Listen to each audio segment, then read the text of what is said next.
ತೀರ್ಥಹಳ್ಳಿ ತಾಲೂಕಿನ ಇತಿಹಾಸ ಪ್ರಸಿದ್ಧ ಹೆಗಲತ್ತಿ ಗ್ರಾಮದ ನಾಗಯಕ್ಷಿ ದೇವಸ್ಥಾನದಲ್ಲಿ 12ನೇ ವಾರ್ಷಿಕ ಜಾತ್ರಾ ಮಹೋತ್ಸವಕ್ಕೆ ಸಕಲ ಸಿದ್ಧತೆ ನಡೆದಿದೆ.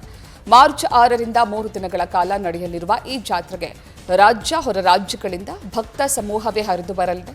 ಜಾತ್ರೆಯ ಅಂಗವಾಗಿ ಆಶ್ಲೇಷ ಬಲಿ, ದೀಪ ನಮಸ್ಕಾರ, ನವಚಂಡಿಕಾ ಯಾಗ ಸೇರಿದಂತೆ ವಿಶೇಷ ಪೂಜೆಗಳು ನಡೆಯಲಿವೆ. 12ಕ್ಕೂ ಹೆಚ್ಚು ದೇವಾನುದೇವತೆಗಳ ಪಲ್ಲಕ್ಕಿ ಹಾಗೂ ಯಕ್ಷಗಾನದಂತಹ ಸಾಂಸ್ಕೃತಿಕ ಕಾರ್ಯಕ್ರಮಗಳು ಜನರನ್ನ ರಂಜಿಸಲಿವೆ. ಸಂತಾನ ಪ್ರಾಪ್ತಿ, ಜಲಮೂಲ ರಕ್ಷಣೆ, ಬೆಳೆ ರಕ್ಷಣೆ ಮತ್ತು ವಿವಾಹ ವಿಘ್ನ ನಿವಾರಣೆಗೆ ಈ ಕ್ಷೇತ್ರ ಹೆಸರುವಾಸಿಯಾಗಿದೆ. ಮಡಲಕ್ಕಿ ಜಾತ್ರೆ ಎಂದೇ ಈ ಜಾತ್ರೆ ಪ್ರಖ್ಯಾತಿಯನ್ನ ಪಡೆದುಕೊಂಡಿದೆ. 12 ಕಣ್ಣುವೆ ಫಳ ಫಳ ಹೊಳಿತದ, ಕೈಯಾಗೆ ಆಶೂಲ ಮಿರಿ ಮಿರಿ ಮಿಂಚುತ್ತದ.